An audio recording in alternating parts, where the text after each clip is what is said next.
eu me permito discordar de vez em quando, mas lição é isso mesmo.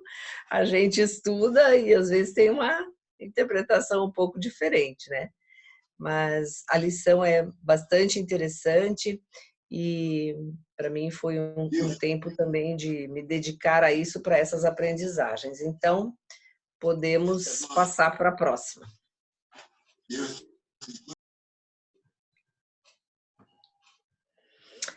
O objetivo, então, é primeiro conhecer, né, exemplos de mães e pais que consagraram seus filhos, perceber que criamos nossos filhos para o Senhor e devemos nos alegrar quando se envolvem em obras de Deus, e para a gente poder perceber se algum filho tem algum chamado específico e, eventualmente, a gente pode falar sobre isso. Pode passar?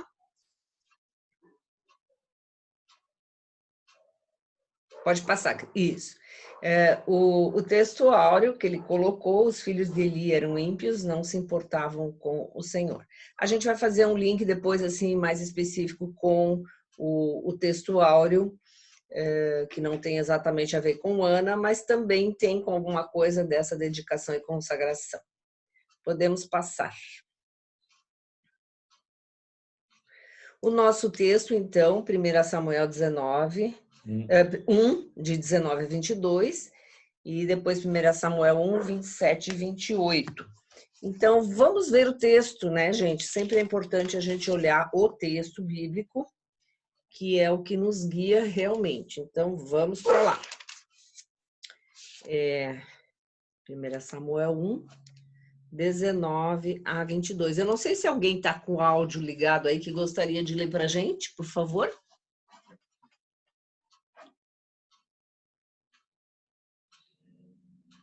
Sintam-se convidados e convidadas a participar, por favor. Se alguém Posso quiser. ler aqui, então? Pode. Na manhã seguinte, eles se levantaram e adoraram ao Senhor. Então voltaram para casa em Ramá. Eucana teve relações com sua mulher Ana, e o Senhor se lembrou dela. Assim Ana engravidou, e no devido tempo deu à luz um filho. E deu-lhe o nome de Samuel, dizendo: Eu o pedi ao Senhor. Quando no ano seguinte Eucana subiu com toda a família para oferecer o sacrifício anual ao Senhor e para cumprir o seu voto, Ana não foi e disse a seu marido: Depois que o menino for desmamado, eu o levarei e o apresentarei ao Senhor, e ele morará ali para sempre. Pode ler também a continuidade, Renan, se quiser. Ok. Era este o menino que eu pedia, e o Senhor concedeu-me o pedido. Por isso, agora eu o dedico ao Senhor. Por toda a sua vida será dedicado ao Senhor. E ali adorou o Senhor. Isso. É um pequeno recorte do texto todo, né? Então, quem não leu, aproveite ler os capítulos, o primeiro e o segundo capítulo de Samuel, que realmente são a base de toda a nossa lição. A gente vai, então, agora pular um pouquinho para antes desse texto, que é a parte da história em si. Então, vou pedir para a Cris passar ali.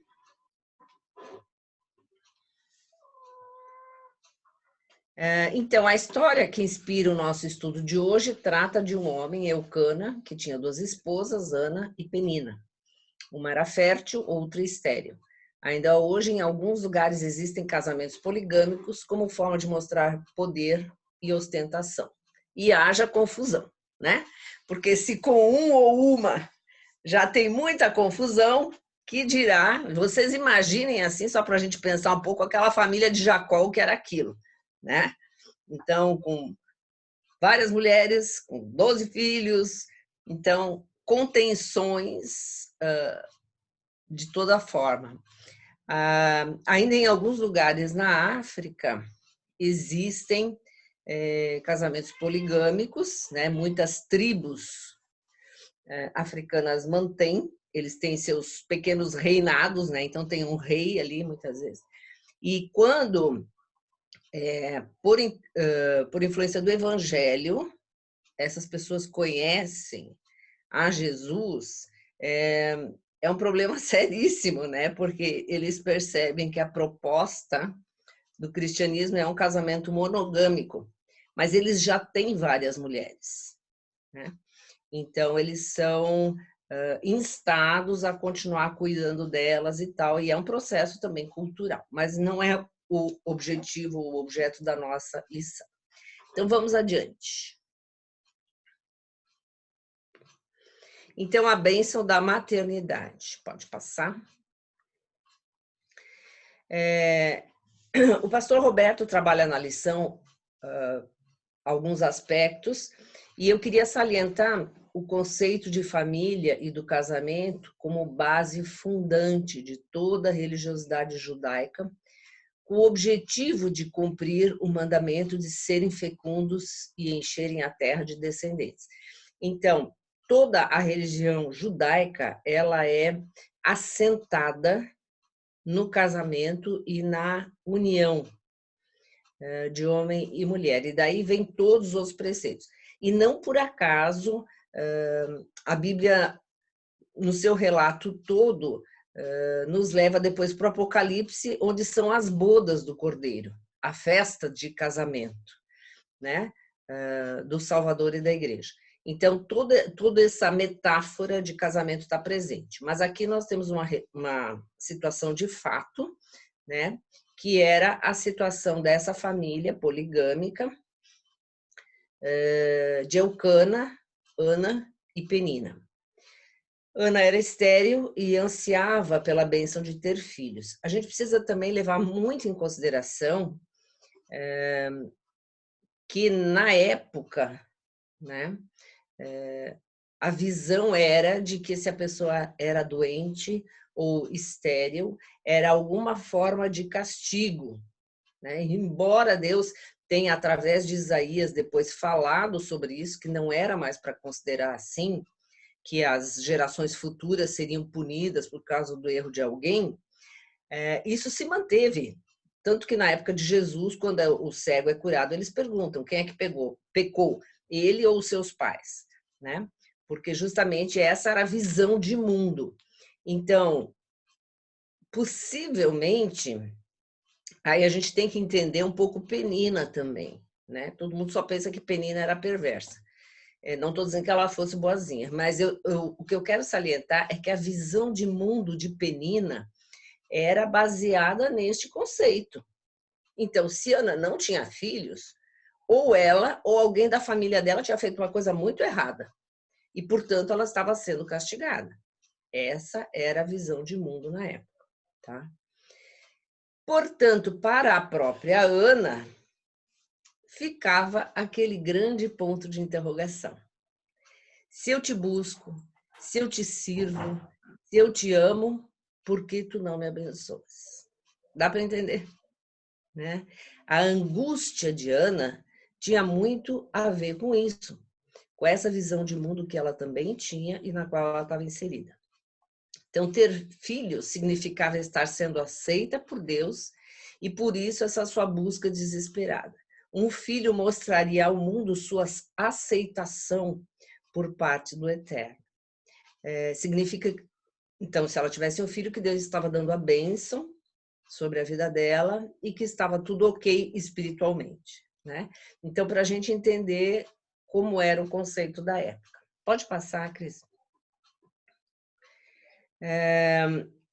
Estou orando aqui até agora por causa da minha grande angústia e tristeza. Então, tem aquele trecho todo, quando ela vai, uma vez por ano, eles subiam ao templo, e Eli, o sacerdote, vê ela ali chorando e se debruçando, realmente buscando na presença de Deus essa bênção, mas assim, despejando realmente sua angústia, né? E o Felipe e eu estávamos conversando aqui sobre essa questão também, de que quando a gente tem uma grande angústia, ou quando a gente tem uma grande busca, ou quando a gente deseja alguma coisa, aonde que a gente tem colocado a nossa busca e a nossa angústia, né?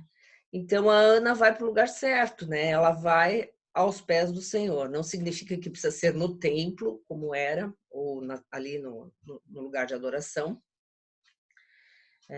mas não era em Jerusalém, né, que eles iam, mas no lugar de culto. Hoje nós podemos debruçar o nosso coração em qualquer lugar, né, através de Jesus Cristo. Mas isso é importante, aonde nós temos levado as nossas angústias e os nossos pedidos, né? Não só referente a filhos, mas a vida em geral. Então ela está lá chorando, né, se debruçando, se derramando, e Eli observa e acha até que ela está embriagada, né? Tal era o transtorno emocional dela ali naquela situação. E ela diz, não, meu senhor, não é nada disso, eu estou buscando aqui essa bênção, tal, e conta a história. Aí entra também um pouquinho a questão do preconceito, né? De como, às vezes, a gente olha para uma pessoa e traduz de uma forma totalmente inadequada aquilo que a pessoa está passando. Às vezes, a pessoa está passando por uma situação muito difícil e a gente só percebe a inquietude ou a irritação ou a raiva ou alguma outra coisa nesse sentido, sem entender, muitas vezes, as motivações do coração, aquilo que está se passando. E quando ele senta para escutar a história dela, ele compreende, ele a abençoa, né? Vamos ler ali 1 Samuel 1, 16 e depois o 18. Alguém lê para a gente?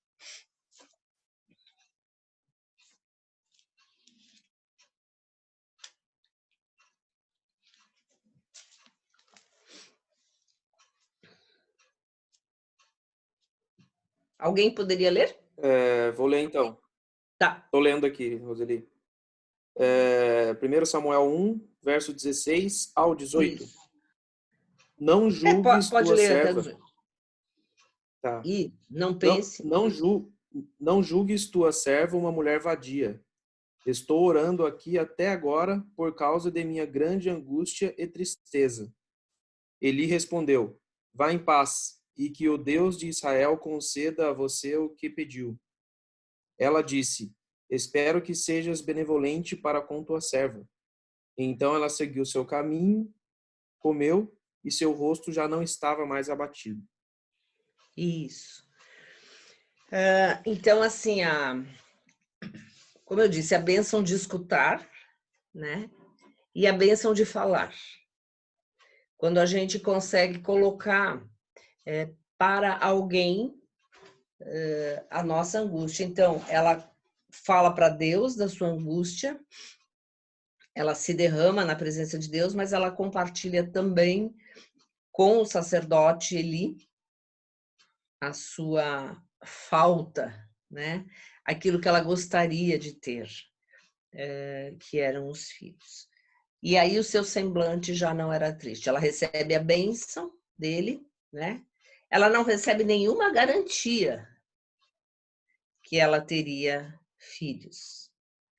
Mas então esse processo importante da gente poder compartilhar com alguém a nossa dor, né?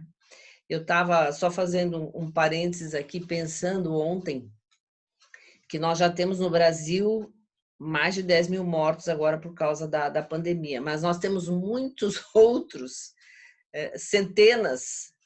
outras centenas de mortes todos os dias, pelas mais diversas razões. Portanto, nós temos muitas crianças ficando órfãs, muitas pessoas ficando viúvas, muitas pessoas perdendo familiares, amigos, portanto, muitas famílias enlutadas, né? Muitas famílias enlutadas. E eu sempre fico pensando nisso, assim, do que a igreja, no geral, né? Não estou falando da nossa igreja, mas do que a igreja tem feito pelos enlutados ou não. E quem passa por um luto sabe bem o que é isso, né? De muitas vezes precisar de um apoio, de um abraço, de um telefonema, de um né, de um aconchego. O que Ana tinha no seu íntimo era um luto, falando assim, tá? Ana vivia esse luto de não ser mãe, essa perda, vamos dizer assim, irreparável, por, como eu disse, por todo esse significado da bênção do filho ou da filha na vida naquela época. Muito bem, vamos adiante. Então, o pastor Roberto comenta, nos dias atuais, o estilo de vida é intenso, os desafios estudantis e de trabalho, a carreira profissional que se apresenta como meta pessoal e o desejo de estabelecer uma estrutura financeira estável são fatores que influenciam na decisão sobre a maternidade. E aí eu faço aqui um comentário. O conceito de bênção daquela época eram filhos, né? Tanto que o salmista diz, feliz o homem que enche deles a sua aljava e tal, né? Quem tinha muitos filhos tinha mais mão de obra em casa, por causa do sistema agropastoril da época, eles precisavam de mais gente ali, as questões de segurança, de defesa, né? Então, sempre as famílias maiores eram vistas assim com bons olhos, né? Justamente por causa disso, e até um conceito de poder e de um certo status. Hoje em dia, o nosso conceito de bênção é bem diferente. Basta ver muitos programas televisivos aí, você vai se dar conta do que é considerado bênção. Bênção é considerado bem material, né? E não posteridade, não descendência, né? Não convívio. Então, eu não estou dizendo que é errado a gente ter bens materiais, conforto, eu estou falando de qual é o nosso conceito de bênção. Por que nós trabalhamos tanto? A gente tem falado bastante sobre essa questão também atual do convívio familiar, né, nesse tempo de pandemia, de pessoas estranhas entre si que convivem agora no mesmo ambiente, né? Então, muitas vezes eu escuto, nossa, eu tô vendo coisas que eu vejo que meu filho e minha filha fazem que eu nem tinha percebido antes, nem me dei conta que ele já sabia isso, ou nem me dei conta que ele não sabia aquilo, e do convívio que isso tem propiciado para o bom e para o mal, né?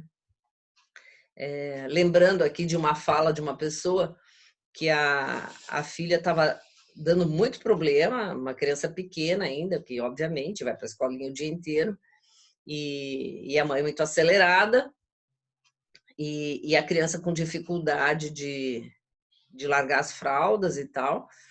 E aí, numa conversa, essa mãe me disse, pois é, estranho, né? Ela começou a ir no banheiro sozinha, ela anda tão calma, por que será? Né? Então, não quero culpabilizar as mães, mas alguma coisa tem, né? Então, a mãe por perto, levando no banheiro, lembrando, parará, foi ajudando essa criança foi se acalmando, né? E, de alguma forma, a criança, então isso voltando para a história, a criança pequena, principalmente, ela precisa, né, deste contato mais próximo. Eu sei que a nossa realidade é tão ímpia, tão perversa, que não propicia muitas vezes que as mães fiquem com seus filhos, né? Na época que a gente morava em São Paulo, que a gente fazia um trabalho numa favela ali, que era um ponto de evangelismo ali da nossa igreja, muitas vezes eu tive que interferir ali com escolas e diretoras, quase que obrigando diretoras a aceitar os alunos na escola, para pelo menos eles ganharem a merenda escolar. E tinha casos de mães que trancavam os filhos no barraco o dia inteiro e iam trabalhar. E trancavam não porque elas eram más, mas é porque a maldade, o tráfico em volta eram tão fortes que, para proteger os seus filhos, elas tinham que ficar com as crianças trancadas ali dentro do barraco. Então, essa é a realidade de muitos brasileiros e brasileiras, né? Então, se nós temos mais do que isso, Já somos abençoados com bênçãos materiais também. E talvez o olhar da igreja sobre isso também seja de estender um pouco mais a nossa atuação, né? Então, eu lembro de uma criança lá que desmaiava com o cheiro da comida quando eles faziam a merenda escolar na escola, de tanta fome que ela tinha, né? Então, são coisas que a gente tem que considerar também. Mas, voltando à história, é legal que a gente vá atrás, é legal que a gente trabalhe, é legal que a gente tenha uma profissão, se a gente tem esse desejo de servir a Deus também naquilo que a gente faz, né? Mas dimensionar bem isso aí, na presença de Deus, do que a gente pode, se a gente quer ter filhos, o que a gente pode dedicar a eles, pensando na estrutura também deles como pessoas. Adiante.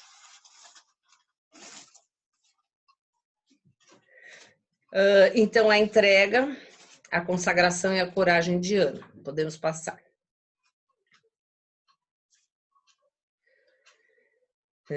Simone, Cristo, só me sinaliza quanto tempo eu tenho, né? Porque senão eu vou me perdendo aqui, vou falando demais. Quanto tempo eu ainda tenho? 30 minutos, Rose. Tá. Bom, na página 30 da lição, o Roberto fala que no ano seguinte eles foram, eu pessoalmente discordo do meu amigo Roberto, até porque o desmame em geral não se dava no primeiro ano de vida e a gente não pode fazer, no meu entender, uma leitura tão literal, tá? O que diz é que ela, quando Eucana sobe para o sacrifício, ela diz, depois que eu desmamar, esse ano eu não vou, mas depois que eu desmamar, nós iremos. Não quer dizer que no dia que ela tirou o peito dele, que no dia seguinte eles fizeram a mochila e foram para lá. Então, a gente tem que entender isso como um processo. Tá? A maternidade tem seu alcance físico maior no parto, né? Eu quero fazer aqui um adendo, porque algumas mulheres engravidam, mas só com o nascimento se tornam efetivamente mães. Embora durante a gravidez a mulher já se sinta mãe, né? No caso de abortos, muitas vezes a mulher e a família passam por um processo de luto, porque a maternidade já está em andamento sempre que uma vida é gerada. Então, o parto, portanto, já é um ato de entrega da criança ao mundo, né? Então, a criança já é recebida por alguém, e nós, como espécie humana, como seres humanos, nós não sobrevivemos se não houver alguém que cuide de nós, né? Um bebê não sobrevive sozinho. Nós precisamos de um outro humano, de uma outra humana que nos acolha, que nos alimente e que nos proteja a vida. Então, adiante. A bênção concedida, então. Vamos para a bênção. Aqui eu estou trazendo algumas notas da Bíblia Conselheira. Eu acho que eu já mostrei para alguns, mas vou mostrar de novo. Aqui, não sei se dá para ver. A Bíblia Conselheira é uma publicação da Sociedade Bíblica do Brasil, em conjunto com o Corpo de Psicólogos e Psiquiatras Cristãos. Então, as notas que eu vou trazer agora são da Bíblia Conselheira, tá? Na simplicidade de sua fé, Ana faz um voto para ter um filho. Ao mesmo tempo, ela se mostra livre do sentimento de que esse filho seria propriedade exclusiva dela e dedica-o antecipadamente ao serviço do Senhor. E vai à luta em oração intensa, com toda a liberdade, com toda a sua alma.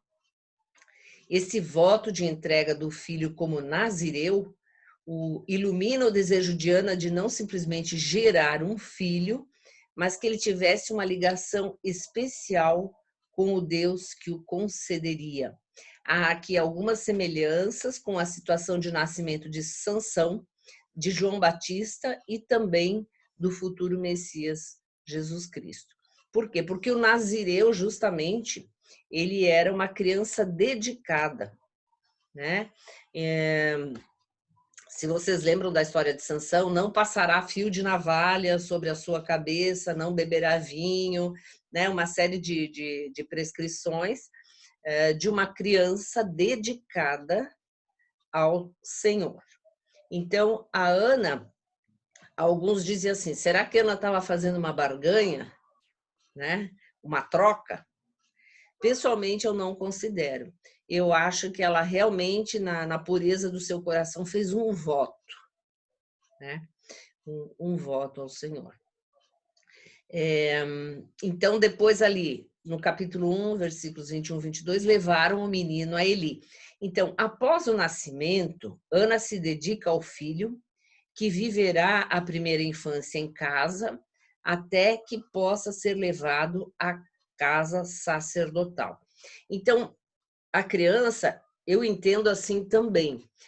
Não entendo que ele tenha ido beber para Eli, porque tudo indica que ele já tinha uma certa autonomia, né? Quando a gente lê na continuidade do texto que o Senhor o chama, Samuel, Samuel, Paraná, quando ele responde, ele estava dormindo aonde? Ele estava dormindo embaixo ali do altar, ele não estava dormindo com Eli. Então, já era uma criança que tinha uma certa autonomia. Uma criança que já sabia se alimentar sozinha, uma criança que já sabia tomar banho sozinha, uma criança que já sabia se expressar sozinha, uma criança que já dormia sozinha, uma criança que fazia, enfim, as suas coisas já sozinha, já tinha uma certa autonomia, né? Por isso eu não entendo a minha leitura de que ele foi muito bebê para lá. Então, esse desmame em algumas culturas, isso vai até hoje, dura mais tempo do que o nosso desmame aqui, que até por questões práticas, às vezes a mãe vai desmamar mais cedo, porque tem que voltar para o trabalho, ou outras coisas assim. Tá? Ali, versículo 28, o entrego ao Senhor. Depois de desmamado e se tornado minimamente independente, Samuel, isso, gente, são notas, tá? Isso aqui não está escrito na Bíblia, tá? Então, isso já são interpretações, né? Samuel foi levado e dedicado por seus pais ao serviço do Senhor, como Ana prometera. Ela e o marido Eucana ofereceram sacrifício ao Senhor e entregaram o menino aos cuidados de Eli, que lhe será como um pai. Aqui, o autor dessa nota diz: a idade não foi esclarecida, mas podemos pensar numa idade de prontidão escolar, 6 a 7 anos. Pode ter sido antes, né? Algumas crianças com 5, 6 anos, ou até com 3, 4 anos, já se expressam minimamente bem e têm uma certa autonomia. Então, não vamos discutir a questão da idade, porque se não está registrado no texto bíblico, né, a gente não pode afirmar. Ana exemplifica como uma pessoa com forte consciência espiritual, onde o desejo é reconhecido e assumido e entregue ao Senhor. Ela mantém sua atenção e afeto para com Samuel, mesmo à distância, também com providências práticas. Vamos ver no capítulo 2, versículo 19, diz...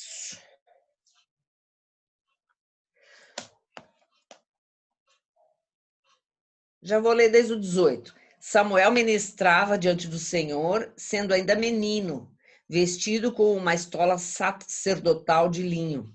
Sua mãe lhe fazia uma túnica pequena e de ano em ano a levava para ele quando ia com seu marido oferecer o sacrifício anual.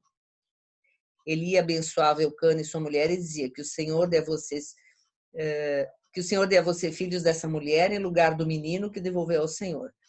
E voltavam para casa. Assim o Senhor abençoou Ana e ela engravidava. Teve mais 3 filhos e 2 filhas. E o menino Samuel crescia diante do Senhor. Então, esse cuidado que ela tinha com ele, né? Eu fico pensando, né? Será que comeu? Será que dormiu direitinho? Será que não passou frio, né? Como qualquer mãe, eu acho que ela se preocupava com o Samuel, mas ela fez realmente essa entrega radical, né? Levando ele para o sacerdote Eli. Muito bem, podemos passar para a próxima nota. Ainda no capítulo 1, 18, quando que eu possa encontrar favor aos seus olhos. No 1:18, vamos ler.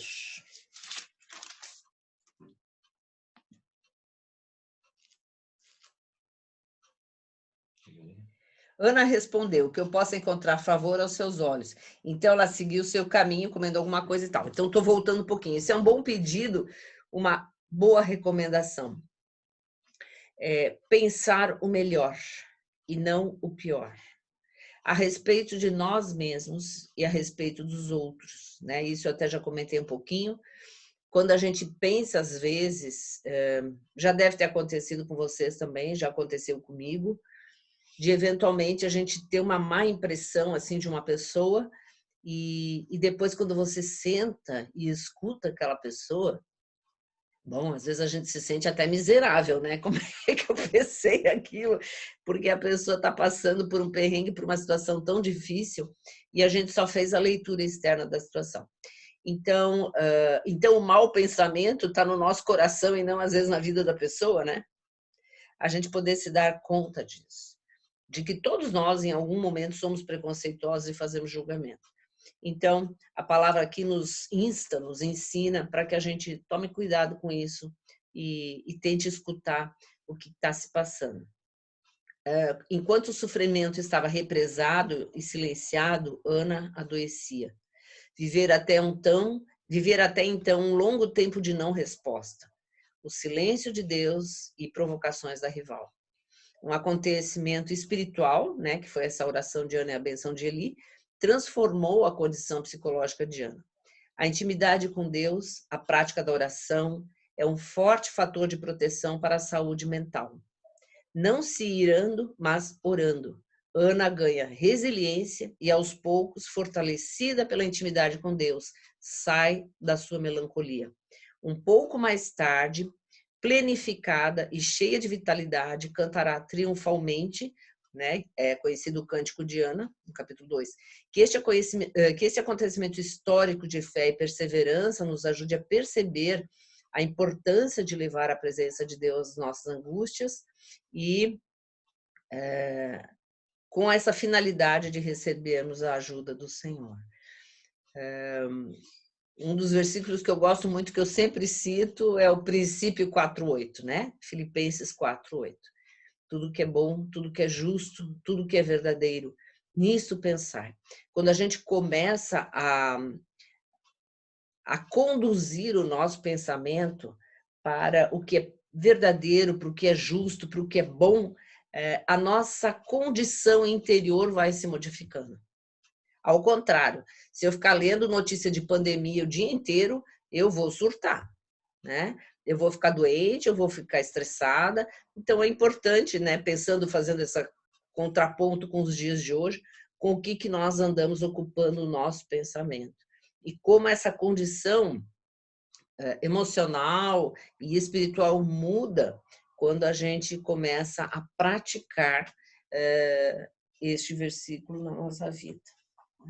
Adiante.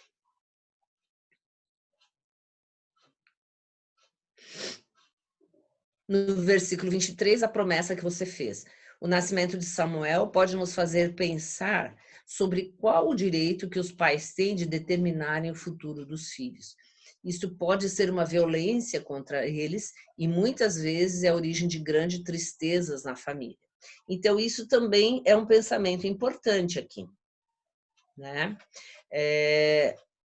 O que a gente percebe é que, vou ler ali a continuidade, que o Senhor dê a você filhos dessa mulher. Eucana e Ana tiveram mais 3 filhos e 2 filhas para, vamos dizer assim, substituir Samuel. O que eu acho impossível, né? Substituir uma criança, mas vamos dizer assim, deu continuidade à família, né? Então, Deus poderia também ter concedido só Samuel e ela ia ficar feliz, né? Mas Deus, na sua generosidade, dá muito mais. Além de tudo quanto pedimos ou pensamos, diz a palavra. Então, Deus nos dá muito mais e encheu ela de filhos ali, né? Para que ela tivesse realmente uma família.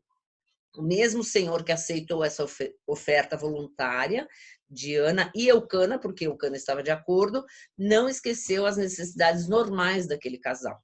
O texto mostra também que o chamado de Samuel foi especial, pois os outros filhos tiveram outro tipo de vida junto com seus pais, né? Então, esse Samuel, ele foi designado para isso, pela vontade de Deus, né? E eu fico pensando assim, será que Deus já não inspirou Ana a orar dessa forma? Não é? Será que Deus já não deu essa falta de filhos para Ana para encontrar uma mulher disposta a fazer essa entrega? Então, muitas vezes a nossa privação de alguma coisa tem um sentido além de nós mesmos, de nós mesmas. E Deus vai trabalhando nos corações e na história. E que o Senhor confirme. Perceba como o caminho de Samuel foi determinado pelo Eterno, que atendeu a oração de Ana. Ou seja, o Espírito Santo acompanhava e influenciava os sentimentos e a oração dela. Por isso, Samuel não se sentiu coagido, mas abençoado e chamado. É diferente quando os pais impõem ou coagem um filho por uma determinada profissão ou caminho, sem que aquilo tenha por trás a direção do Espírito Santo, né? Então, aqui, bom, a gente poderia falar muito tempo sobre isso, sobre pessoas que, sei lá, alguns relatos. A minha família tem 9 médicos, todo mundo foi médico, todo mundo... E eu não quero ser médico. E já está tudo pronto para mim ser médico, né? Então, quando a família já decide de antemão o que aquela criança vai ser, né? E como isso pode trazer sofrimento, porque a pessoa se vê sem escolha.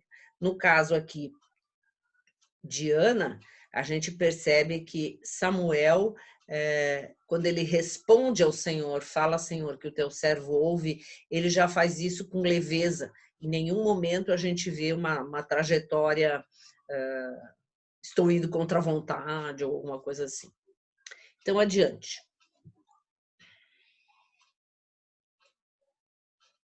O filho, o que é consagrar o filho a Deus no exercício diário da entrega? O pastor Roberto nos pergunta. Então, os nossos filhos pertencem ao Senhor de qualquer forma, né, sendo nazireu ou não, e vão crescer e um dia sairão do nosso alcance, né? Então, às vezes a gente tem a ilusão de porque o filho está em casa ou está debaixo do nosso teto que a gente tem o controle de tudo. A gente não tem, né? E quanto mais cedo a gente perceber isso, melhor, né? Então, a gente entregá-los a Deus todos os dias, né? Abençoar os filhos todos os dias. Isso, para mim, assim, é muito importante. Eu não fui criada naquele sistema de pedir a bênção aos antepassados. Eu sei que algumas pessoas tiveram isso. Mas a gente poder abençoar, né? O filho está indo para a escola, o filho está saindo para alguma coisa. Deus te abençoe, meu filho. Deus te abençoe, minha filha. Né? Que eles possam partir sempre com a nossa bênção. Mesmo que eles não estejam fazendo aquilo que eventualmente a gente gostaria, né? Porque tem esse tempo também. Mas a gente abençoar.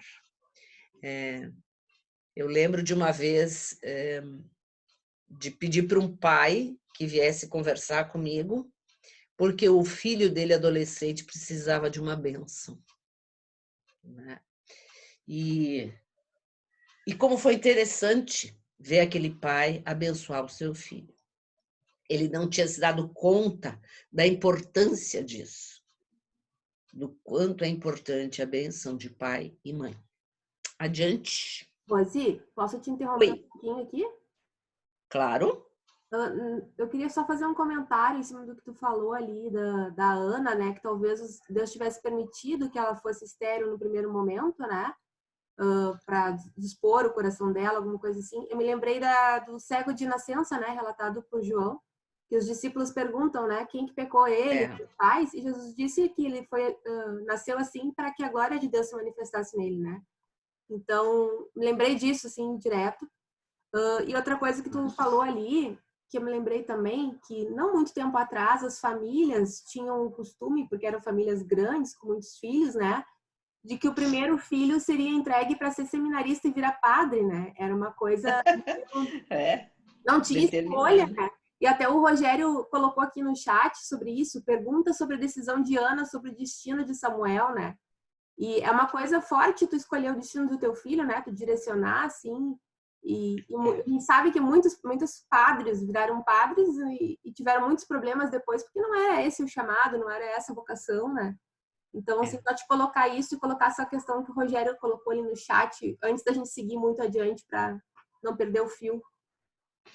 Como é a questão? Não, ele colocou assim, perguntas, ele quer perguntar, deixa eu abrir para ele aqui. Cadê o Rogério? A Simone, na verdade, eu acho. Vou abrir para ela. Simone, não tô conseguindo abrir teu microfone, acho que tu tem que abrir por ti mesma aí. Deu agora? Tá me ouvindo? Uhum. Bom, é uma questão bem, assim, difícil para a gente, essa questão de decidir, né? Porque numa determinada idade a gente tem que decidir, sim, algumas coisas, né? Para o filho, porque ele não tem maturidade e não tem uma capacidade de julgamento ainda, né, para escolher. Eu acho bem difícil esse ponto, assim. Claro que dá para entender que Ana tinha ali uma direção e um plano de Deus que, inclusive, mudou o sistema ali de juízes para sacerdote, para um outro tipo de governo, de clã para tribos, enfim, mudou tudo ali, era um plano de Deus. Mas no dia a dia, assim, realmente eu me pego em dúvida, assim, para decidir, porque o Arthur é pequeno, né? E eu fiquei diante de uma questão bem difícil, que eu comentei, assim, que eu escolhia as coisas que o Arthur podia assistir na televisão ou não, tipo desenho e coisa assim. Fui julgada, claro, né? Disseram assim, mas não deixa teu filho assistir tal coisa, ele vai crescer alienado. Só que, na minha cabeça, assim, eu entendia que se ele assistisse aquilo ali ia fazer mal para ele, ia trazer, tipo, opressões, pesadelos, uma influência de ensino uma influência de mensagens que eu não queria que fosse tão forte para ele. E eu penso assim, que qualquer escolha que a gente fizer vai ter. Eu pensei assim, eu estou escolhendo consagrar ele aprender esses conceitos bíblicos, essa conduta bíblica. Ele vai sofrer perseguição por isso? Vai. Bom, esse é um tipo de sofrimento. O outro sofrimento, bom, eu deixo ele assistir essas coisas que eu não acho boa, ele vai sofrer porque ele está aprendendo conceitos que não são tão bons. Na idade dele vai ter pesadelo, vai sentir medo, etc, etc e tal. Um sofrimento ele vai ter, independente do que eu escolher. Eu sempre fico em dúvida nessa questão e acho que é muito difícil isso, muito difícil. Eu concordo, Simone, eu acho que é muito difícil, mas vamos dizer assim, quem sou eu para dizer o que os outros devem fazer, né? Eu acho que mal e mal eu dei conta da minha vida, mas assim, eu penso que a criança, assim como a planta, ela precisa ter um tanto de proteção e um tanto de liberdade, né? Se eu crio uma flor em estufa, ela pode ser belíssima e muito bem cuidada, mas no momento que eu colocar para fora, ela está muito mais suscetível a doenças e a outras coisas do que outras plantas que já foram criadas ao ar livre, né? Então, vou dar um exemplo bem prático. Aquelas mães que tapam os bebês dos pés à cabeça e tá um dia quente, a criança está de touca, está de luva, está de botinha, está de não sei o quê, a criança adoece muito mais facilmente, né? Do que se a criança é criada de uma forma mais condizente com o ambiente, com tudo. Então, o que eu quero dizer com isso? Que a gente até pode proibir as crianças de assistir algumas coisas, mas sempre terá um vizinho, um amiguinho, um primo, ou sei lá quem, que assiste, né?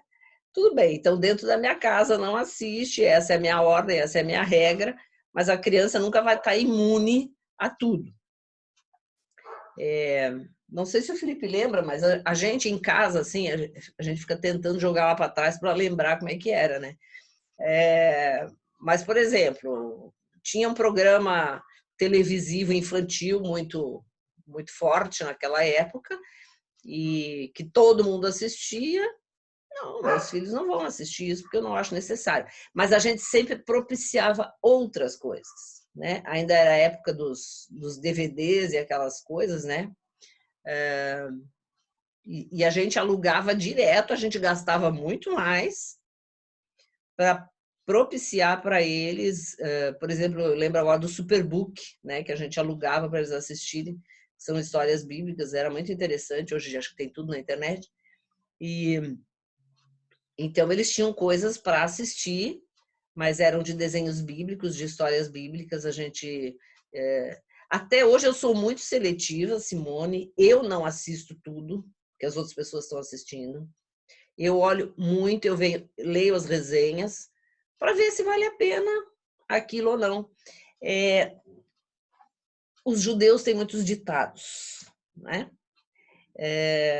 E esses dias, lendo um livro de um rabino, eu me lembrei muito da minha avó paterna, do jeito que ela falava, né?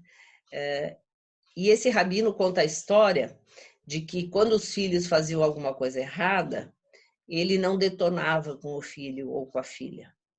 Ele dizia, isso não cabe em ti, isso não te senta bem. Né? É diferente de você massacrar a pessoa. Né? Eu me lembrei da minha avó falando es passt nicht, né? Quase um Yiddish, assim. Ou seja, você é maior do que isso, você é mais do que isso. Mas na decisão do dia a dia, a gente vai ter que fazer escolhas durante um certo período. Né? Quando eu leio hoje alguns artigos de grandes pensadores, eles liam Pascal, eles liam Nietzsche com 15 anos de idade. Hoje eu teria reservas. Entende? Mas isso fez com que eles pensassem. Eu, Roseli, lia muito. Né? Para vocês terem uma ideia, meus pais tinham toda a condição financeira de nos darem várias coisas, mas até os meus 12, 13 anos de idade não tinha televisão na nossa casa. Não porque meus pais não pudessem comprar. Né? Então eu lia muito. E isso fez toda uma diferença na minha formação, eu entendo isso hoje. Né? Hoje em dia a gente não consegue mais não ter uma televisão em casa, ok? Mas a gente pode escolher o que eles vão assistir, conversar com eles e sempre vai ter tensão, Simone. Sempre vai ter tensão. Mas o ponto que eu priorizo é dar alguma coisa em troca, vamos dizer, se eu tiro uma coisa, eu dou uma coisa melhor, né? E deixá-los conviver também com o mundo é importante. Né? Eu fico pensando em Ana, voltando para a história. Tem lugar pior para criar um filho no caminho de Deus do que os filhos de Eli?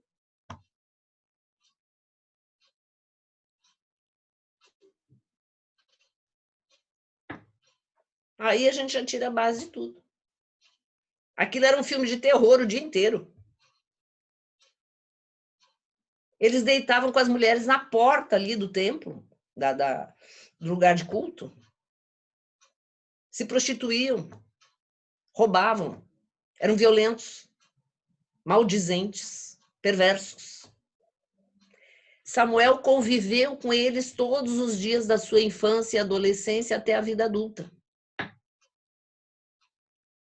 Eu imagino a cara de horror de Ana quando chegava lá e via aquilo. Mas ela tinha confiado ao Senhor os seus filhos. Não é? Não sei se eu respondi para ti, mas é mais ou menos o que eu penso. Vamos lá? Adiante. Pedir ajuda aí para Cris. Voltando então ao texto áureo, os filhos de Eli eram ímpios e não se importavam com o Senhor.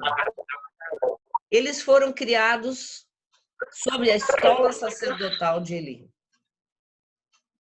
mas eram ímpios. Aí, claro, quanto tempo a gente ainda tem, Cris? Nem sei. Dá uma olhada aqui. A gente começou um pouco atrasada, são 10 horas, 11 horas agora. Pode ir um pouco mais aí, Roseli. Tá, eu não quero adiantar muito, mas assim, pensando um pouco que toda essa influência deles sobre Samuel e também, de alguma forma, que talvez Eli fosse tão ocupado ali no templo, nas coisas... Templo, perdão, eu falo templo, mas não é o templo, porque o templo remete a Jerusalém e não é. Então, ele ocupado eventualmente com as coisas de Deus como sacerdote, não deu a atenção necessária à criação dos filhos, eventualmente. Né? É uma suspeita. Então, adiante. Aqui o pastor Roberto fala sobre os extremos, né, que são prejudiciais, pais superprotetores ou pais superliberais, que é um pouquinho daquilo que a gente vinha falando, né, Simone? Então, dentro daquilo de criar na instrução e no conselho do Senhor. Não significa... Quando ele diz ali, pais, não irritem os vossos filhos, não é que a gente... O filho vai ficar irritado se eu disser que não, obviamente, mas é diferente quando eu irrito de propósito, né? Quando eu fico penalizando de propósito, ou porque eu sou muito exigente, ou porque eu sou muito rígido, ou alguma coisa assim. Então, o não nunca é agradável, né? Mas os não são necessários até para criar resistência à frustração, né? Então, eventualmente... mas ele aqui, quando ele está falando de superprotetores, eu estou falando da infantilização, e nos superliberais significa queimar etapas. Vamos ver, acho que no próximo slide eu expliquei um pouco. Rigor ou permissividade. Né? Os extremos, como sempre acontece, são prejudiciais. Desde a mãe que rejeita a sua criança até aquela que emocionalmente ou vivencialmente não a deixa partir. Né? Todos nós conhecemos histórias de pessoas adultas que não saíram de casa porque estão ligadas ainda emocionalmente aos seus pais. Algumas mães de filhos únicos, mas não apenas estes, podem ter dificuldade de deixar a criança crescer, mesmo que essa se desenvolva, ali tem um erro, em todas as dimensões, física, emocionalmente, socialmente, espiritualmente. De alguma forma, a criança fica disponível para os pais ou a mãe no sentido de ser criança por mais tempo, já que não teremos outra, né? Seja por enquanto, seja definitivamente. Isso pode acontecer de diversas maneiras, por meio da alimentação, por exemplo, crianças que são amamentadas após os 3, 4 anos de idade, isso prejudica, inclusive, a dicção, né, a formação dos dentes, né, porque a criança precisa já ir comendo coisas de outra consistência, a questão de dormir junto ou próximos aos pais, a vestimenta, né, como eu disse, crianças que vivem super vestidas, lazer, né, tipo, não pode sair, não pode brincar com outras crianças, porque eles vão te machucar ou vão te ensinar coisas ruins. Até essa questão do home class, né, de estudar em casa, é discutível nesse sentido, né? Algumas vezes isso acontece muito mais pela insegurança dos pais, né, do que por outras razões. Então, são coisas a considerar, né? Cada família precisa lidar. O que eu estou colocando aqui? Que o perigo é quando existe uma triangulação, né? Quando a criança se torna um ponto de equilíbrio entre o casal. Né? Então, aí muitas vezes a criança fica infantilizada dentro desta dinâmica dos pais. São infantilizações que a criança é submetida pelas sombras que habitam o coração dos pais, né, no caso. Quando eu falo de sombra, não é num sentido ruim, né, mas é de medos, às vezes, que são meus, que estão soterrados ali dentro de mim, né, e às vezes eu não me dou conta, né, que eu tenho medo, né, de algumas coisas. Esses dias eu estava escrevendo um texto e eu lembrei de algumas coisas da minha infância, da minha família, né, de como eu sempre tinha medo de perder um filho, né, Era uma coisa insana, assim, era muito neurótico isso, assim. E eu fui me dando conta de que tinha ligação com coisas dos meus antepassados, né? Então, às vezes, são sombras que ficam dentro de nós. Tanto que eu treinava o Thiago e a Thaís desde bem pequenininho. Diz o teu nome, onde é que tu mora, qual o teu telefone, se tu te perder, para poder pedir ajuda. Né? O que é bom, o que é bom. Ensinar a criança a se situar e tal, né? Mas era uma coisa muito minha, assim, de medo de que eles sumissem, que se perdessem. Por outro lado, algumas mães exigem da criança uma adultez antes da hora, seja sobrecarregando a criança com atribuições e tarefas, porque às vezes a mãe não quer fazer ou não pode fazer, e às vezes por razões econômicas, né? Então, muitas vezes crianças de 6 e 8 anos estão cuidando dos seus irmãos bebês, né? Eu lembro nessa favela que eu citei para vocês que a gente trabalhava, de crianças de 6, 8 anos de idade, que quando lembravam, né, davam a mamadeira lá para o pequeno quando ele estava chorando muito, e essas alturas o leite já estava estragado, talhado, né, porque eram crianças cuidando de crianças. Pode ser também por razões perversas, por erotização precoce, rejeição, por uma série de razões que pode acontecer, então, das famílias serem muito permissivas, né? Então, no texto bíblico proposto da maternidade de Ana, há uma surpreendente entrega, né? Há uma surpreendente entrega motivada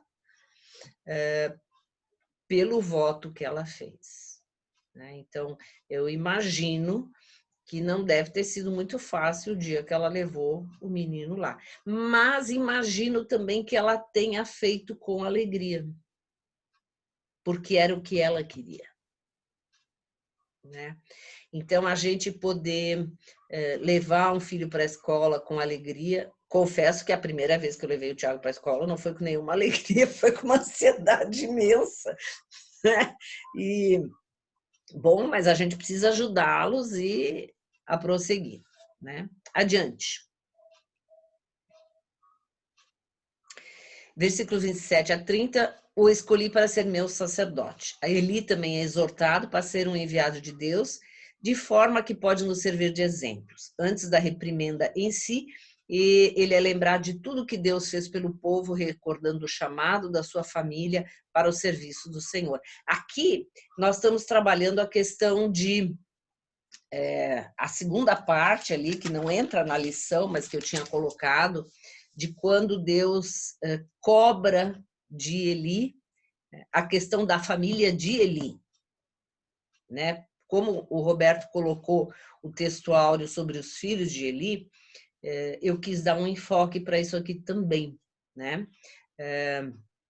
Deus fala para ele, né, que ele foi chamado como família para o serviço do Senhor, mas que ele estava honrando mais aos filhos do que ao próprio Senhor, né? Então, depois quem puder, leia essa parte que é bem interessante, e com base nisso, Deus mostra um erro aí, que muitos pais cometem, essa inversão de prioridades, trocando a atitude devida a Deus pela atitude para com os filhos.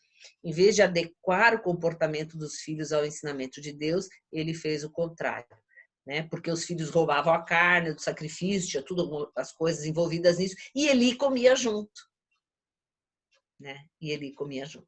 Então, Eli era um homem honrado, mas ele se beneficiava de alguma forma do erro dos filhos, que a gente chama de ganhos secundários, né? Eli fracassou na educação de seus filhos por ter sido condescendente com os erros deles, a ponto de respeitar mais os filhos que o próprio Deus. A má educação, ou uma educação sem regras e sem limites, ajuda a formar filhos rebeldes e indisciplinados, conduzido a sérias consequências no seio da própria família, com repercussão nos outros segmentos sociais, tais como igreja, escola, trabalho, e principalmente nas relações afetivas. Pode passar? Então, aqui eu só quero fazer ainda, eu vou terminar logo, porque eu passei muito do tempo. O Eli como permissivo e omisso com os seus filhos, e a Ana como uma mulher que se achava indigna mas que buscou intensamente a Deus e Deus transformou o pranto em dança, né? Então, essa diferença de postura, né? E essa diferença entre só disciplinar e discipular. Eu costumo dizer que disciplinar é uma coisa até mais fácil de fazer. Eu posso disciplinar até meu cachorro. Mas discipular é uma coisa bem diferente, né? Então, não é só uma questão de adestramento. É uma situação de potencializar aquilo que Deus já nos deu, que é uma vida, né? E o mandamento de Jesus é ide e fazei discípulos e discípulas. Então, discípulos e discípulas começam dentro de casa, né? São as pessoas que nós estamos ensinando num primeiro momento. São os nossos discípulos e discípulas. Podemos passar? Então, Deus continuou abençoando a vida de Ana com outros filhos, enquanto Samuel se fortalecia na presença do Senhor. Isso é interessante, né? Samuel não ficou raquítico, não ficou doente, ele se fortalecia na presença do Senhor. Pode passar o slide. E aí a gente lembra ficou servindo, né? Diante do sacerdote. E se você lembrar de Lucas 2:26, quando ele fala da criação de Jesus, fala que ele estava se desenvolvendo, né? Em sabedoria, estatura, graça diante de Deus e dos homens. A mesma coisa com Samuel. Né, se desenvolveu integralmente, intelectualmente, corporalmente, fisiologicamente, espiritualmente e socialmente. Então, se desenvolveu como um todo. Não ficou com sequelas, porque foi criado ali naquele meio perverso e longe da mãe dele. Adiante. Então, Samuel se torna depois o grande sacerdote que vai ungir Saul e Davi, conduziu o povo de Deus durante longos anos. E tem um detalhe importante, Samuel também não foi muito feliz com os seus filhos. Isso é pano para uma outra manga, para uma outra história, para um outro dia. Podemos passar? Temos a consciência de que nossos filhos pertencem ao Senhor, que fomos escolhidos para amá-los e mostrar o caminho que devem seguir. E adiante. Temos aprendido na prática a entregar diariamente nossos filhos aos cuidados do Senhor Deus. Então, vamos fazer isso, vamos orar pelos nossos filhos e vamos abençoar. Não só abençoar interiormente, mas a hora que estão saindo. Deus te abençoe, meu filho. Deus te abençoe, minha filha. Né? Que eles possam sair para casa, para a escolinha, para onde for, para a casa dos avós, para brincar com alguém, sempre com a nossa bênção. Pode passar, Simone, por favor. Não, Cris. Seguimos pedindo ao Senhor que continue abençoando, guardando, consagrando os nossos queridos filhos e filhas e que Deus nos ajude nesse ministério abençoador. Acho que tinha mais um slide, né? Só mais um. Não, Rose, terminou aí. Terminou aí? Então tá. Então, que Deus nos abençoe. Desculpem se eu me alonguei. E alguém queria perguntar, acho que tinha... desculpe que eu nem vi ali as questões, porque eu estava aqui focada. Se alguém tiver alguma questão... Eu queria. Vocês estão me ouvindo? Eu fiquei pensando como a gente tem 3 filhos aqui, né? Essa questão de filho realmente é algo que, de certa forma, preocupa a gente, né? Por mais que a gente confie em Deus, né? A Bíblia diz que os filhos são herança do Senhor, que vai ser salvo quando nós queremos no Senhor, nós e a nossa casa. Mas na prática eu fico pensando algumas coisas assim, né? A gente teve aí, o que eu vou falar de conhecimento público, né? Por exemplo, tem 2 pessoas que são conhecidas no país inteiro, tá? A Helena Tanuri, acho que todo mundo conhece, né? Helena Tanuri é a cantora Isla, né? Então, até eu estava conversando esses dias, a Helena Tanuri, a filha dela, de uma hora para outra para nós, né? Descambou. Apareceu gravando música secular, envolvida com lesbianismo, nossa, tudo quanto é sujeira, gravando músicas com palavrão, coisa horrível assim, né? E o filho da Estela agora se declarou, semana retrasada, homossexual e drag queen. E foi um escândalo nacional para a igreja, né? 2 filhos de 2 mulheres que ensinam sobre a família, né? A Helena Tanuri e a Estela, que pregam e cantam sobre família. Aí quando eu vi isso, eu fiquei pensando assim, meu Deus do céu, essas 2 mulheres de Deus, que são exemplo para a nação, que pregam sobre a família, que ensinam sobre a família. Olha o que está acontecendo com a Clara e com o filho da Estela. A gente pensa assim, né?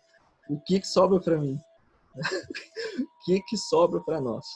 E porque o que eu fiquei pensando? Daí nisso, eu pensei o seguinte, que a gente ensina, a gente mostra o caminho, né? E a gente faz o melhor como pai. Mas vai chegar um momento que o nosso filho vai tomar a decisão. Claro que muita coisa ele vai ter, aquilo que tu ensinou para ele, né? Vai fazer diferença, mas talvez ele vá fazer uma decisão diferente da que tu ensinou. E a gente corre esse risco. E pensando nisso, eu fiquei lembrando da cena lá do Éden, né? A Bíblia diz que tinha Adão e Eva no Éden, um lugar de deleite. Eles foram criados à imagem e semelhança de Deus, com toda a provisão, com comida, Adão com uma esposa, né? Eva com o marido, um lugar lindo, com comida, com trabalho, eles não estavam à toa, eles tinham um jardim para cuidar, tudo perfeito. E daqui a pouco surge uma tentação e eles tomam uma decisão diferente da que o pai tinha para eles. Eu fiquei imaginando Deus assistindo tudo, né? Deus vendo tudo aquilo e não fez nada. Podia intervir. E eu fiquei imaginando a dor no coração, né, de Deus, mas era uma decisão do filho. E o próprio Deus passou, né, por isso no Éden, com a criação dele, com os filhos dele, vendo Adão e Eva tomar uma decisão que não tinha nada a ver com o plano, e eu fico imaginando o sofrimento disso, né, mas Deus deixou. Deus sendo Deus permitiu eles tomarem a decisão deles, né? E eu só posso pedir por graça de Deus e sabedoria, discernimento, tudo para a gente criar os nossos, né? Que é uma missão celestial mesmo. Porque vai chegar um tempo que o Isaac, a Alice e a Angelina, eles vão precisar fazer as escolhas deles, independente da minha decisão e da Sofia. E é aqui que entra o discipulado, né, nosso como pais em casa. Isso. Eu queria falar também. Posso, Cris? Posso, Rose? Eu compartilho muito dessa fala do Rafa, assim, porque ela é bem impactante, né, em relação a tudo o que a gente acompanha, assim, da vida da Helena Tanuri e da Estela, que são, de fato, pessoas que a gente vê como comprometidas, vê como uma vida, né, comprometida com Deus.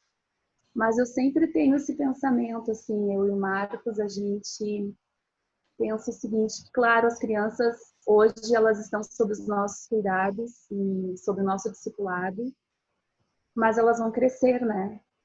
E elas vão tomar suas decisões. E o que eu sempre penso é que, independente, né, das decisões do Lourenço enquanto adulto, né, um adolescente, enfim, que nós, como pais, temos que olhar para trás e pensar no que nós fizemos. Então, eu fiz a minha parte ou não? Eu acho que esse é um questionamento que a gente faz todo dia, né? Será que eu estou fazendo aquilo que Deus quer que eu faça, né? Mas pensando nas decisões futuras, a gente ora muito por isso, né? A gente coloca o filho diante de Deus e faz essa entrega diária que não é fácil, né? Mas a gente tem que fazer esse exercício. E só pedir muita graça mesmo, como o Rafa disse, né? Graça, sabedoria, discernimento, para a gente conseguir olhar para o filho e a gente continua independente da decisão do filho, assim como Deus nos olha com amor, a gente vai continuar olhando para o filho com amor, né? Então, é poder pensar, eu fiz a minha parte enquanto pai, enquanto mãe, eu estou fazendo isso porque eu acho que Deus também, ele fez tudo, ele deu tudo, né? Deu tudo perfeito. E, de repente, as pessoas, ele permitiu que elas tivessem tomassem essa decisão, escolhessem o seu caminho, né? Mas o meu pensamento, e eu tenho isso no meu coração, é de pensar sempre no que eu tenho feito hoje e para que no futuro, quando o Lorenzo tomar as decisões dele, eu tenha a consciência de que eu fiz a minha parte. Não sei, era isso. E muita oração, muita oração.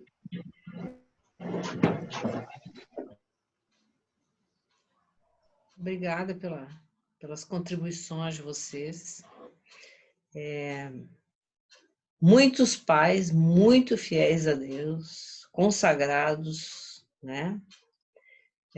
Passam por isso, como o Rafa disse, o próprio Deus passou por isso, né? Porque ele se deu por nós, sendo nós ainda pecadores. Oi, tio Barbosa. E é exatamente isso. Então, aquele hiato, né, entre a saída do filho pródigo e a sua volta, ele continuou sendo filho. Isso não muda. Que para nós, sem fala, tio Rui. Mas não te cortei? Não. Já falei demais hoje. Não, absolutamente. Eu precisava dizer uma frase aqui junto com a Neide. E você conhece muito melhor do que eu o Winnicott. E a frase que nós queremos deixar para vocês, porque nós não temos filhos, somos ambos histéricos. Então não temos muita autoridade para falar sobre. Mas quem tem autoridade, como Winnicott e outros nos dizem, mães suficientemente boas. E nós temos, claro, estudado sobre isso, eu e a Neide. E assim, ó, o que você pode ser é a mãe que você pode ser. Amém. Além disso, não há como se culpar, não há a Marcinha, minha querida prima, né, colocou, eu oro todos os dias. Ore mesmo, porque eu não sei como é que é, Marcinha. Mas você só pode ser aquilo que você é. E mais do que você é, mais daquilo que você pode dar, não é culpa sua. Eu precisava colocar isso, né? Não adianta querer levar essa culpa que aconteceu porque eu. Não aconteceu porque você. Os filhos vão tomar a sua decisão e você só precisa saber, eu fiz aquilo que eu pude fazer. Ou seja, Roseli, tu pode falar melhor, suficientemente boa, não perfeitamente boa. Isso é assim. Famílias perfeitas não existem. Na Bíblia nós não temos nenhuma para contar a história, né? C.S. Lewis que falava, né? Minha senhora, famílias perfeitas são como montanhas azuis ao longe. De perto elas nunca são azuis, né? Não tem família perfeita. O próprio Winnicott não teve uma família perfeita. O Winnicott era estéril. Não, a mulher dele acho que não queria filhos ou não podia. Eles não tiveram filhos naturais. Eles tiveram um filho, acho que adotado, que depois acho que a mulher não conseguiu. A própria história do Winnicott é uma história de suficientemente bom, não perfeito, né? Nós fazemos dentro do nosso limite, dentro do nosso recorte, dentro da nossa possibilidade. E, como eu tenho dito, se nós temos filhos que servem a Deus, que estão estruturados e no bom caminho, a gente levanta as duas mãos para os céus, graças a Deus, porque é graça de Deus, e a graça de Deus permanece sobre aqueles que estão distanciados, como a filha da Helena Tanuri e a outra Isla, né?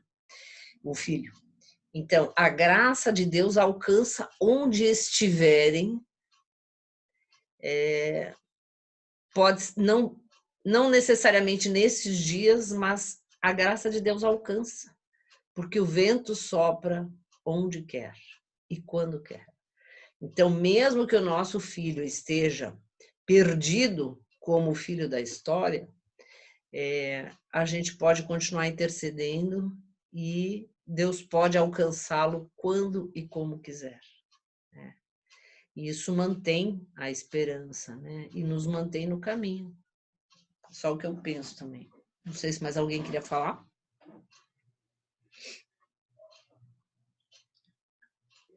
Eu acho que ensinar a criança no caminho que deve andar já diz bastante coisa, né? Quando se ensina a criança no caminho que deve andar, mesmo que se desvie, ela vai lembrar do caminho, né? E o Espírito Santo faz a parte dele também. Temos que ter fé nisso. Eu disse, ela nunca vai se desviar. Eu disse. Oi? Quem que falou que eu não ouvi? Acho que foi a Elisa que falou. Parece que está aberto o microfone.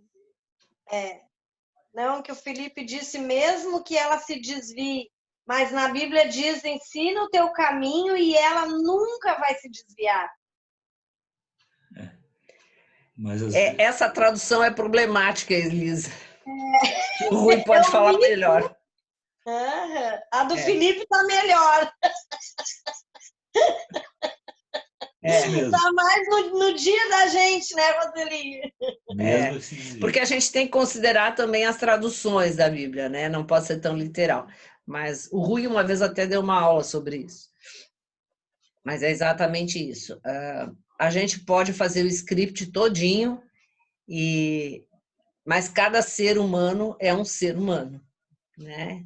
Cada pessoa tem as suas vontades, suas escolhas, né? Mas como eu disse, tem pais que oraram uma vida inteira pelos seus filhos. Conheço muita gente. E algumas pessoas morreram sem ver o tempo de salvação dos filhos.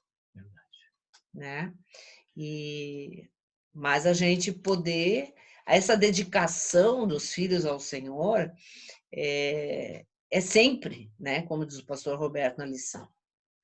É todos os dias, né? Não é porque os nossos filhos agora, né, no nosso caso que já são adultos, já têm suas famílias, mas a gente continua orando e continua intercedendo por eles. Assim, essa é a lembrança que eu tenho dos meus pais, né, ajoelhados do lado da cama orando todas as noites. Então, eu já sou preguiçosa, já oro deitada, né? Mas assim, eu tenho para mim que a oração Deus ouve de qualquer jeito que você esteja, de pé, sentado, andando, né? E a gente poder interceder. E considerar também que, além dos aspectos emocionais, sociais, de herança familiar, existem aspectos espirituais de uma grande luta, às vezes, que vem sobre uma família. Não vamos esquecer isso também. Não vou jogar toda a culpa em cima de Satanás, porque acho que tem muita coisa familiar, mas existe também a questão espiritual, não esqueçamos disso. Fala, Neide, queria falar? Uma pergunta que o cara falou que é filho de pastor. Aqui? Apareceu. Não, eu só estava concordando com isso que você estava falando. Obrigada. Sim, tá bom. Cris, eu não sei, acho que tem mais um monte de pergunta, mas aí eu estou por vocês. Quem quer deixar a sala, que tem outras coisas para fazer, fique à vontade. Ou a gente encerra. O pessoal fez mais comentários ali no chat, né? Depois, se tu quiser dar uma lida, acho que não são bem perguntas, é mais comentários em cima do que tu tá falando ali. Não sei se alguém tem mais alguma questão para a Rose aqui, para a gente encerrar. Uma coisa que tu falou aí, Rose, que eu ia falar, que é que a gente não pode esquecer que nossos filhos são indivíduos, né? Eles têm a sua própria personalidade, o seu próprio temperamento, e a forma como as situações vão nos afetar, às vezes, é muito diferente, né? Entre irmãos, por exemplo, nós passamos pelas mesmas situações, mas cada um é afetado e toma uma decisão diferente, porque são indivíduos, têm livre-arbítrio, né? Recebem, filtram as situações da vida de forma diferente. Então, a gente tem que ter consciência disso também, né? Não são robozinhos.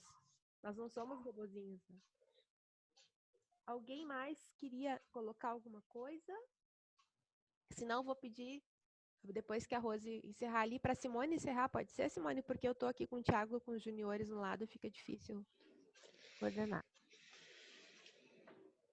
Então, muito obrigada pela oportunidade de estarmos juntos. Me fez mergulhar de novo aí em várias questões. E que Deus nos ajude, nos abençoe a todos, né? Muitas famílias precisando de um apoio, não de julgamento, mas de apoio. Né? Muitas famílias precisando dessa graça de Deus e que a gente possa se unir em oração por esses filhos perdidos aí, filhas. Simone? Então tá, muito obrigada, Roseli. Obrigada a todos. Realmente, assim, sempre tem algo que fica, assim, das tuas palestras. Para mim, discipular e não adestrar. Discipular quer dizer relativo a gente mesmo, né? Tornar um discípulo a partir do exemplo da gente. Muito, muito obrigada, muito importante. Vamos orar. Eu também quero manifestar um feliz Dia das Mães a todas. Parabéns, todas as mamães, que Deus ajude todos os dias, principalmente na decisão de o que fazer ou não, que essa é a parte mais difícil. Vamos orar, então. Senhor Jesus, te louvamos, te bendizemos, te agradecemos, e o teu plano é perfeito, a família, Senhor, pais, mães, filhos, Senhor, esse maravilhoso projeto do Senhor. Ó, Pai, nós te louvamos, Senhor, pelas famílias, pelas mães, Senhor, nesse dia, Pai.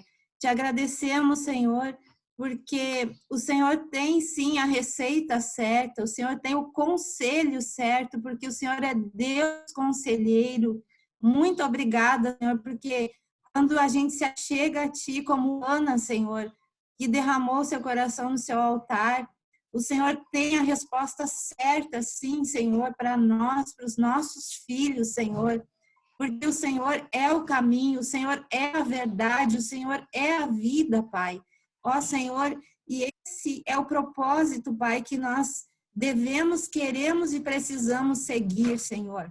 Ó, Deus, abençoa os nossos corações, Senhor Jesus, para estar sempre, Senhor, ligados e ligando a Ti, Senhor, a nossa família, Pai, em nome de Jesus.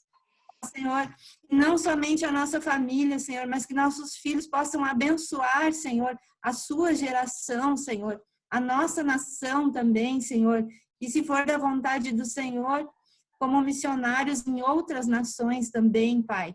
Ó Deus poderoso, nós te louvamos porque o teu plano é perfeito, Senhor. O teu plano vai além, Senhor Jesus amado, do que a gente projeta, pensa ou deseja para os nossos filhos, Pai. E nós te louvamos por isso, te agradecemos, sim, Senhor. Muito obrigada, Senhor, também porque o Senhor moveu os nossos filhos para trazer essas homenagens, esses momentos de carinho, Senhor. E o Senhor sabe que nós recebemos tão bem, Senhor. Muito obrigada, Pai. Te louvamos, te agradecemos, pedimos que o Senhor continue abençoando, Senhor, as nossas vidas, Pai. Nos indicando, Senhor, o caminho, Senhor, nos mostrando pelo Teu Espírito Santo, Senhor, nos lembrando, Senhor, que podemos sempre, Senhor, buscar a Ti, que o Senhor é Deus que se deixa achar, Pai. Muito obrigada, abençoa cada um. Em nome de Jesus, amém. Amém. Obrigada, irmãos. Vou tirar nossa foto antes de sair aí. Vem. Hoje, obrigada, viu? Obrigada a todo mundo que está aqui. Eu vi a irmã Delta ali, que ela se machucou essa semana, caiu, mas está ali com a gente, que bom. Irmão Guinter também. Vamos tirar uma foto bem bonita de Escola Dominical do Dia das Mães. Opa. Todos aí sorrindo? Valmir, Isabel, Fenômeno. E aí, pessoal, eu vou abrir aqui o microfone para vocês comentarem um pouquinho agora. Feliz Dia das Mães para todos. Carmen. Feliz Dia das Mães. Feliz Dia das Mães. Feliz. Parabéns às mamães. Domingo. Obrigada. Roseli, feliz Dia das Mães. Para todos vocês também, Maris.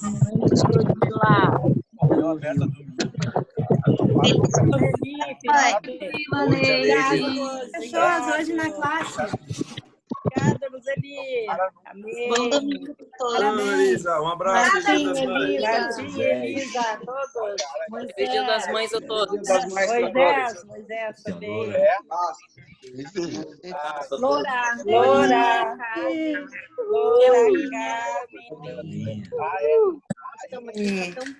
Em nome de Jesus. Das mães, vai lá, fala para todo mundo. Feliz Dia das Mães. Vontade de dar um beijo nessa bochecha fofa. Linda. Fala aí. Feliz Dia das Mães. Marcone. Irmã Delta. Irmã Delta. Saúde, irmã Delta. Deus abençoe.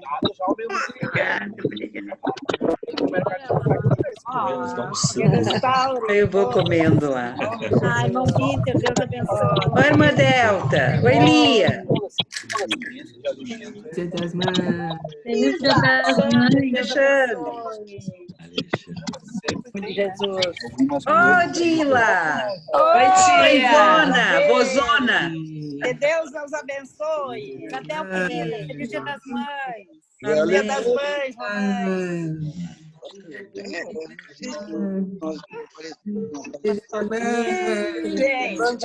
Tchau.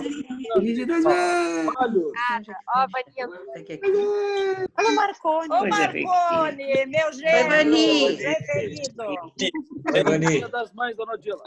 Obrigado. Alexandre, tá caindo a franja dos olhos, Alexandre. Aqui vai dizendo o nome de quem vai aparecendo. Simone. A Marquinha, menina do Renan. A menina do Renan. A Vani. A Nilce. Oi, feliz Dia das Mães. Oi. Tudo bom. Felicidades. Parabéns. Tem todos esses aqui. Agora muita gente ligar. Tem duas. Feliz Dia das Mães. E, ó. Top 20. Eu tô com a minha mãe, Bubu. Ai, coisa mais linda. Feliz Dia das Mães. Meu Deus. Não é. Linda, são tuas Obrigado, netas. obrigado. Vani.